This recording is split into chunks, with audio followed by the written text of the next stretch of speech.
Do good work is not a label, but a way of living. It is the constant and diligent effort to achieve a new level of excellence in one's own life. It is the hidden inner beauty behind the struggle to achieve excellence. It's not perfect, but imperfect. It is the effort, discipline, and focus that often goes unnoticed. The goal of Do Good Work is to highlight that drive. The guests I have on this show emulate this drive in their own special way. You'll be able to apply new ideas into your own life by learning from them. We will also have one-on-one episodes with me where we'll dive into my own experience with entrepreneurship and leadership. Every episode is designed to provide you with ideas that you can apply and grow in excellence in all areas of your life, business, and career. Cool. Today we have on the show Luis Gonzales. He's on a mission to help others improve their results and relationships through authentic conversations. And we'll dive into what that means exactly. So Luis is a global communications consultant and trainer with over 15 years of experience in helping improve business outcomes for global organizations via training and coaching. He's also successfully driven learning initiatives for organizations and teams, helping them with cultural assessments, systematic and system change, as well as training for associates worldwide. He's worked in India, Mexico, and Brazil. And one of the key things that I'd love to dive into is, how you have the ability to initiate and build trust-based relationships across not only just organizations, but cultures. Before we dive into that, Luis, welcome to the show. Thank you. It's a pleasure to be here, Raul. So can you share with us a little bit more about your experience in how, especially now that we're moving more to remote work, how culture, organizations, as well as, geographic cultures affect how we do our work today?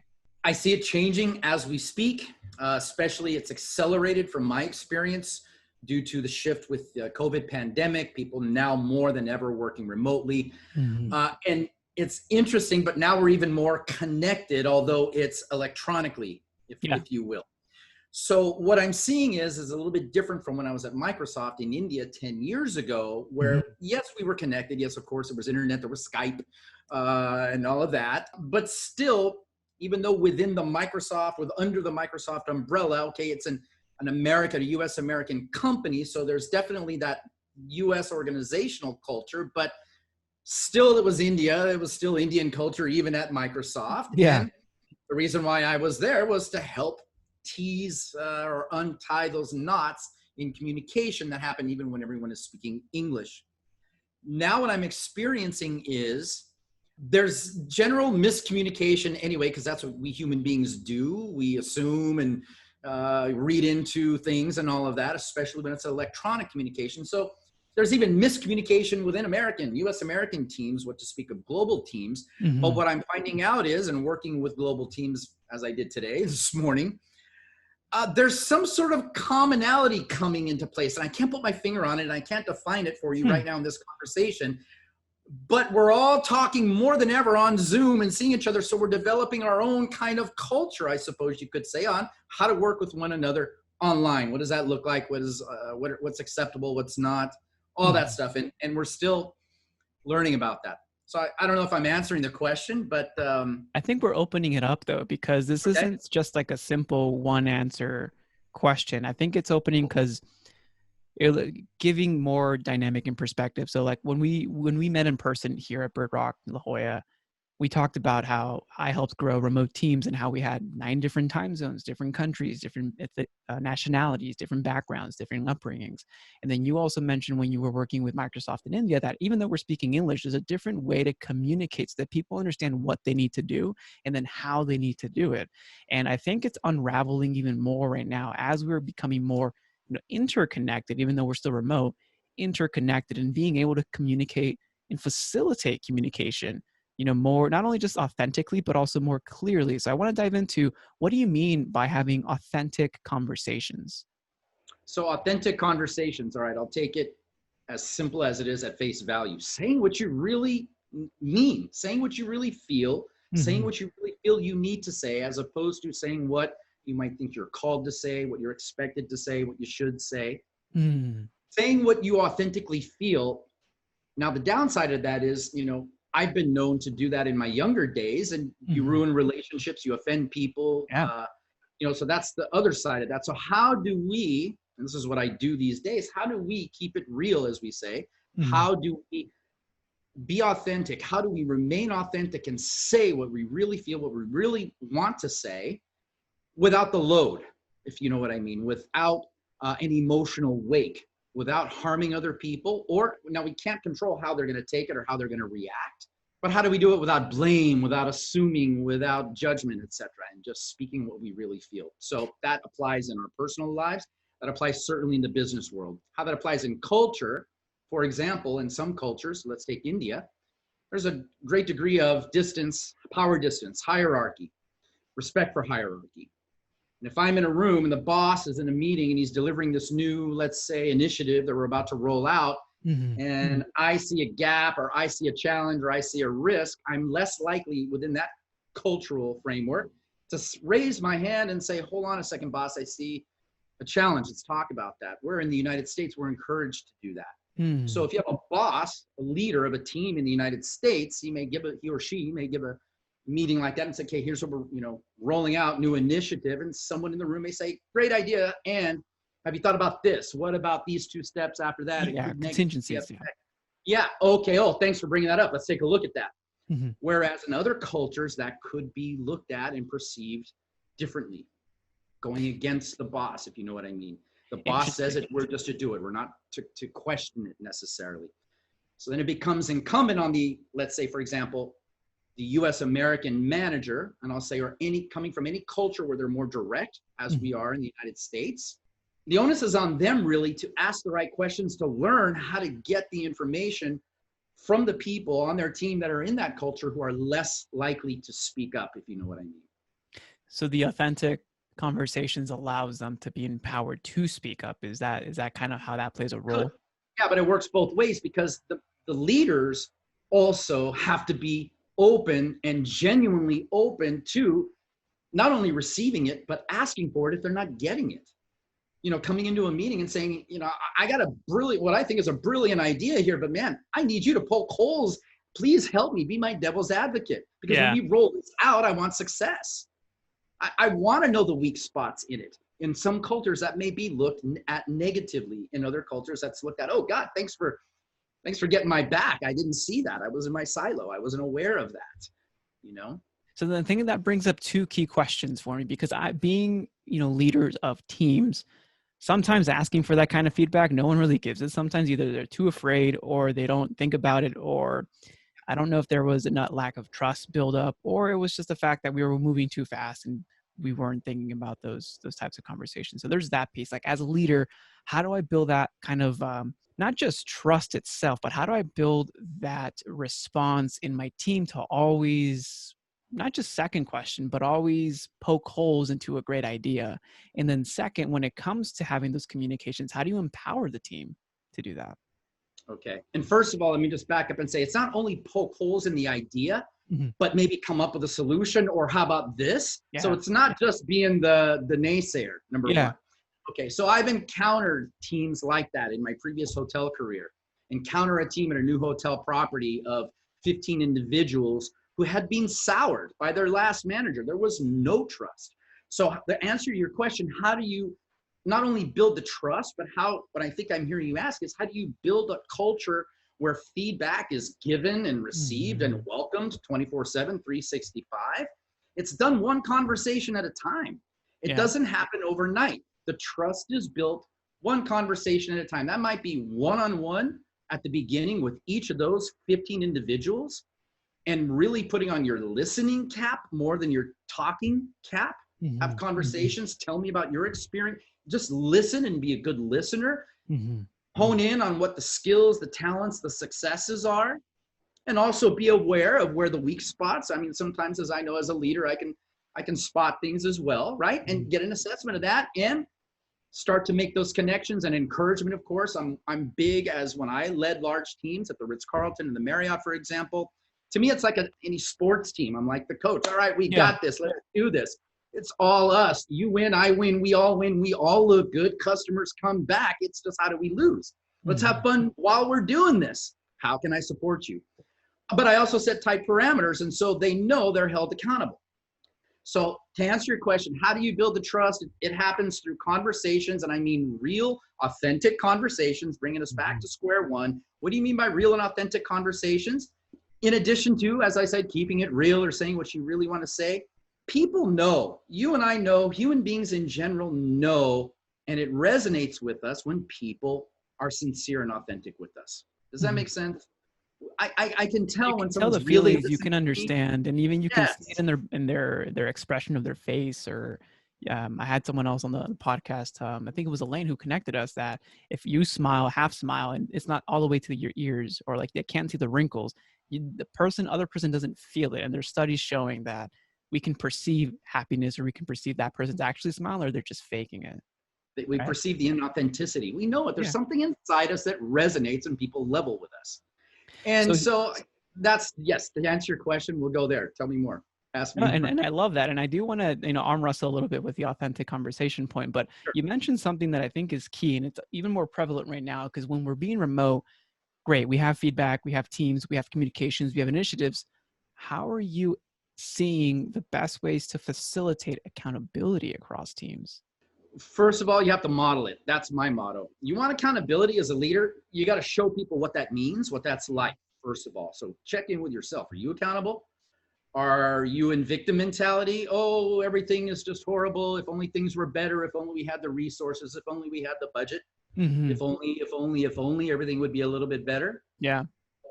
So start with yourself, number one, and then have conversations with the people on your teams, almost like a coaching conversation, if you will. And for maybe some of your listeners who aren't familiar, when I say coaching conversation, just asking questions and seeing what that person comes up with.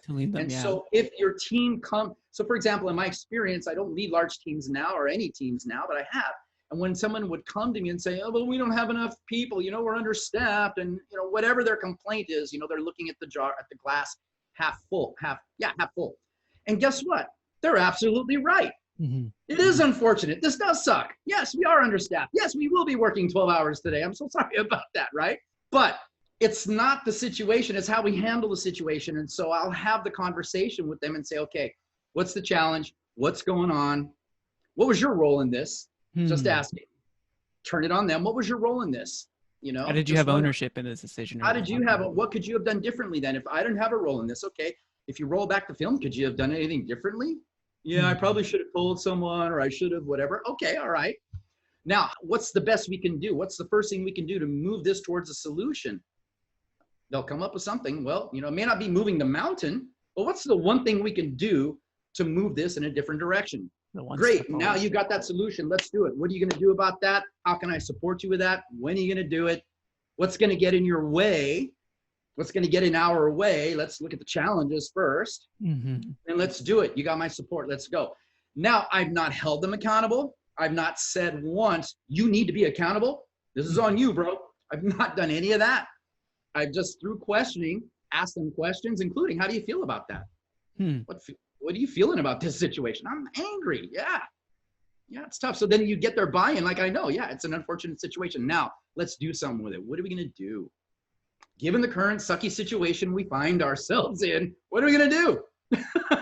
That's supporting them to reach that. And I love that you, in both points, you brought it back to the leader. How are you modeling? How are you describing it? How are you showing it yourself? Because if you can't expect the team will mirror what you're giving out. The team is going to be able, like, if you say something, do as another, like, don't do as I say, do as I say, don't do as I do, or something like that. But then that causes inauthenticity. And I think you answered directly the arm wrestle. It's having an authentic conversation isn't about just, like you mentioned, is it bringing a complaint? It's transforming that into a solution with both buy-ins and support and coaching and encouragement with the whole team, or with, if it's a team of 2, 3, or a team of yourself, right, to moving forward.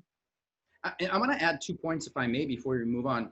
That same conversation that I modeled with you having with one of my team members, I have that with my conversation with myself daily. Because every day I can expect something is going to go the way that I didn't plan or want it to go. Guaranteed, right? That's life. Given the current situation I find myself in that I didn't want or ask for, what can I do to get a different result? I do that every day. And so I just have that conversation with other people. The other thing I wanted to mention is you were talking about leaders and we were talking about modeling the behavior that you want on your team. I train so many organizations and have over the years where I know they're not going to get their ROI. I can tell you from day one. You know why? Because the attendees ask, where are the leaders? Are they taking this communication training? Well, I think so. I'm not sure. Check with your leaders. If the leaders aren't taking the training and if the leaders aren't now modeling this new communicate or trying to change the culture from the top down and the way we communicate, ain't gonna happen. You can spend thousands of dollars. We can have fun in the training room for 2 days in a row and eat cookies and donuts and coffee and all that, and waste of money. So it has to come, in my experience, has to come from the top down. From the top. And I learned that. I'm not owning that. I learned that from my leaders that I learned from at the ripe age of 18 at the Ritz-Carlton and the Marriott. And that's incredible. And that's also like when you work directly with not just the decision holders, but those who have ownership and stake in the decisions. There's like cultures, even geographic, but also like company cultures itself. They look to leaders. They look, how are they performing? And it's not just like when we talk about, like, I mean, you got to copy the book. I talk about it in the book. It's not just what you say.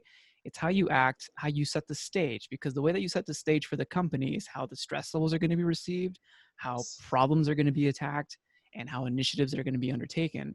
And it all starts, if you're the business owner, that's what you signed up for. Yeah. And like you said, it's everything. It's not just the words we say as leaders. It's our actions. It's our body language. It's all of that. Yeah. I love that. When it comes to communicating with global teams, and I know that for our listeners, we might have teams offshore, we might have teams in India, might have teams in the Philippines, some in Asia, some in, South America. Can you talk to us, I guess, any pointers that you give for teams that are either looking to create global teams or connect with global vendors, some points to keep in mind when it comes to communicating effectively with them? Yeah, the first thing that comes to mind is always my rule of thumb is ask questions and ask some more questions and then ask more questions. Dig deep.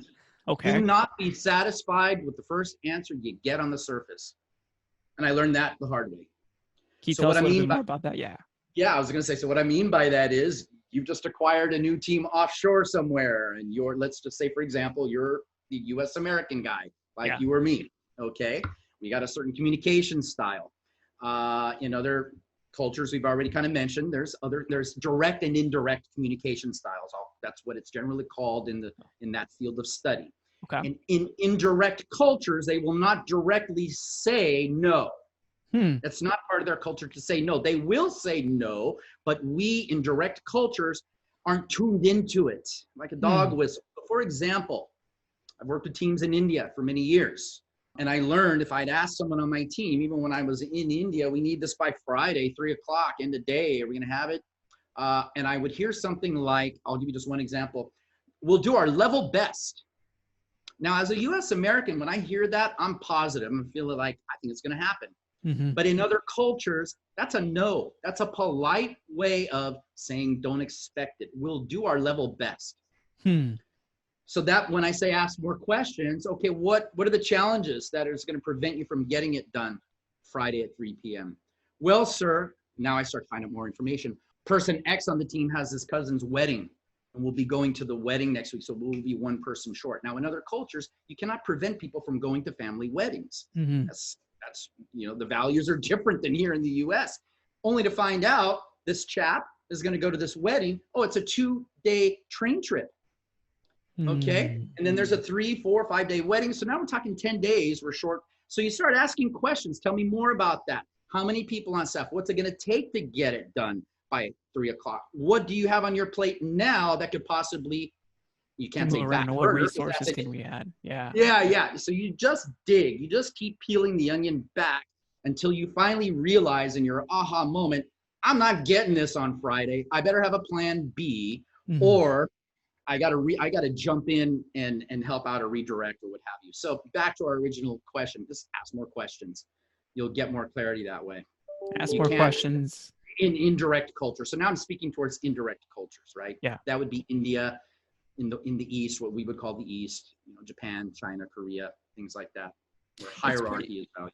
It's pretty interesting because then your management team or project management team can take that into consideration and be able to assess carefully. Do we need to add more resources? Like you mentioned, move around tasks to get this one done if it's more urgent than others.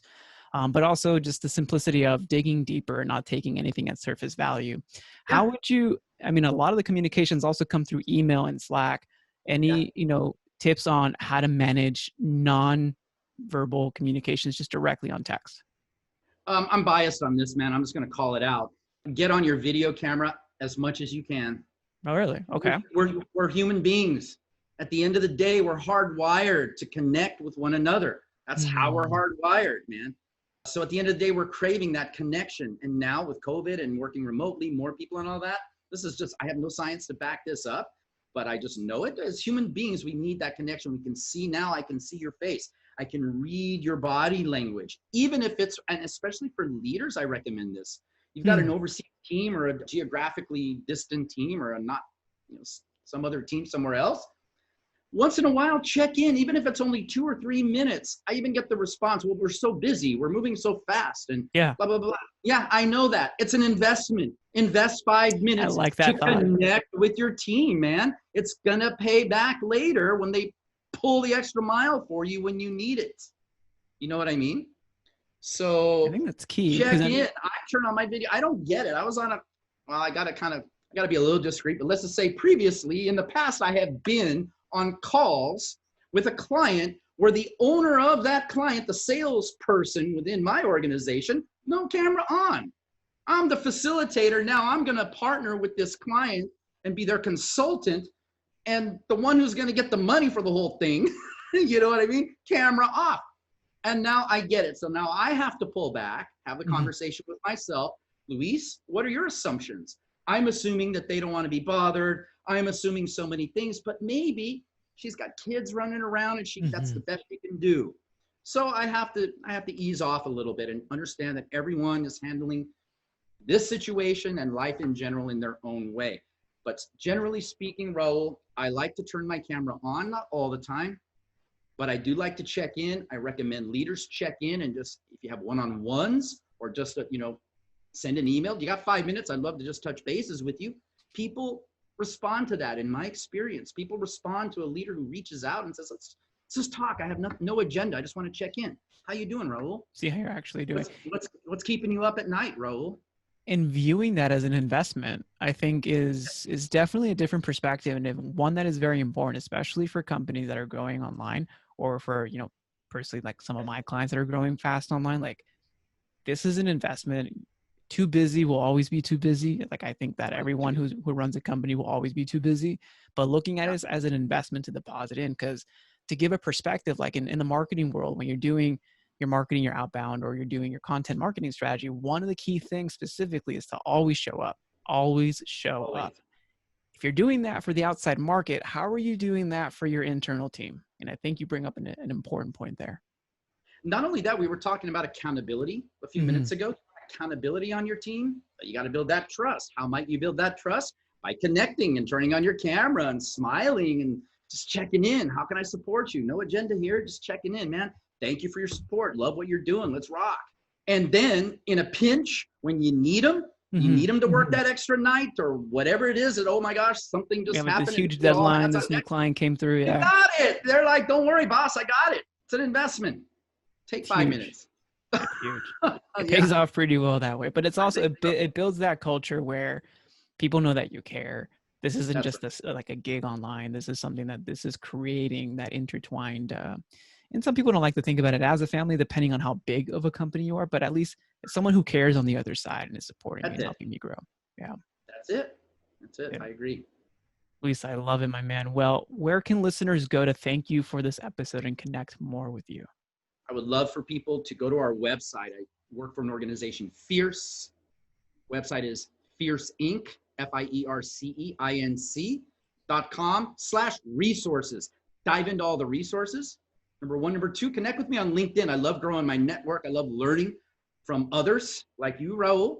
So find me, Luis Gonzales, linkedin.in/Luis Gonzales with an S on the end of Gonzales. And we'll put those links in the show notes. Luis, thank you so much for joining us today. Thank you, Ro. It's a pleasure.